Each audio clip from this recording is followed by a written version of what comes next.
e2 e4, c7 c5, knight g1 f3, e7 e6, d2 d4, c5 captures d4, knight f3 takes on d4, a7 a6. The Carlsen variation has a somewhat dubious reputation in elite circles these days, but Carlsen has played it a few times. Bishop f1 d3, queen d8 c7, castling kingside, knight g8 f6, queen d1 e2, d7 d6, c2 c4. White gets the Marichi bind formation, the one with the pawns on e4 and c4, which guarantees an advantage in space and a more comfortable game.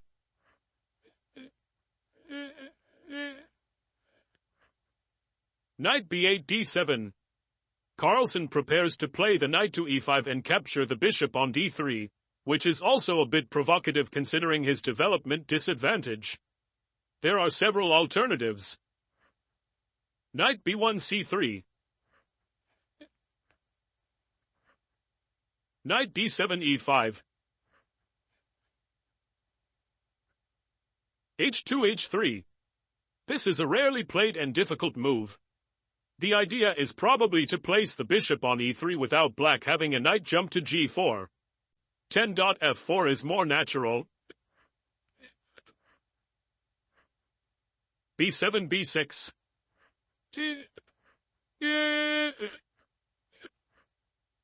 f2 f4. Knight e5 captures d3. Queen e2 takes on d3. Bishop c8 b7.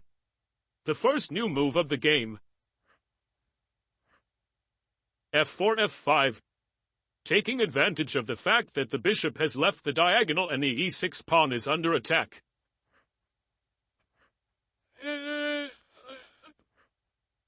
Queen c7 d7. After this move, black finds himself at a great disadvantage. Bishop c1 g5. Bishop f8 e7. Rook a1 d1. White makes natural moves, completing development. Rook a8 c8. This makes things even worse. Queen d3 e2. Opening the way for the d1 rook to bother the black queen and creating the threat of e4 e5, which forces black to close the center and be condemned to a typical Sicilian nightmare position due to the weakness on d5. e6 e5. Bishop g5 takes on f6. Bishop e7 captures f6. Knight d4 c2. Queen d7 c6. Knight c2 e3. Much is written about the bishop pair, but don't forget that they need an open position to realize their potential. Here the knights are far superior, as the d5 square is paradise to them. Bishop f6 g5. King g1 h1. This move allows Carlsen to exchange one of the knights, something that comes as a small relief. Bishop g5 takes on e3. Queen e2 captures e3. f7 f6. To be honest, while black's position is still very bad, it has improved from what it was before, which tells you just how bad it was. $1. b2 b3. b6 b5. Knight c3 d5. There's no need for white to worry about the fate of the c-pawn. Queen c6 c5. Queen e3 f3. b5 captures c4. Queen f3 h5. King e8 f8. Rook f1 f3.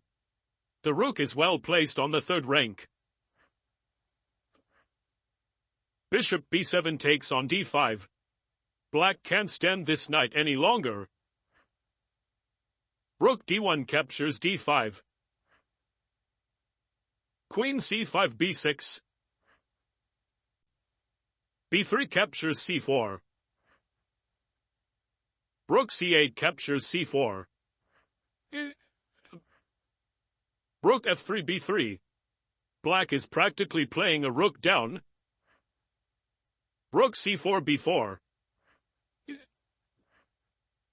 Rook d5 d3. Rook b4 takes on b3. Rook d3 captures b3. Queen b6 c7. Queen h5 d1. This retreat is the only winning move. The queen fulfills a double function. It avoids the check on c1 and places itself behind the rook for the decisive invasion. g7 g6. Queen d1 b1. Queen c7 c5. Rook b3 b7. Cutting off the king and preparing a mating attack. g6 captures f5. King h1 h2. The final preparation. White now can play qb3 without having to worry with a check on c1. Rook h8 g8. Queen b1 b3. d6 d5. Rook b7 captures h7. A convincing victory for Praggnanandhaa in one of the best games of his still very young career.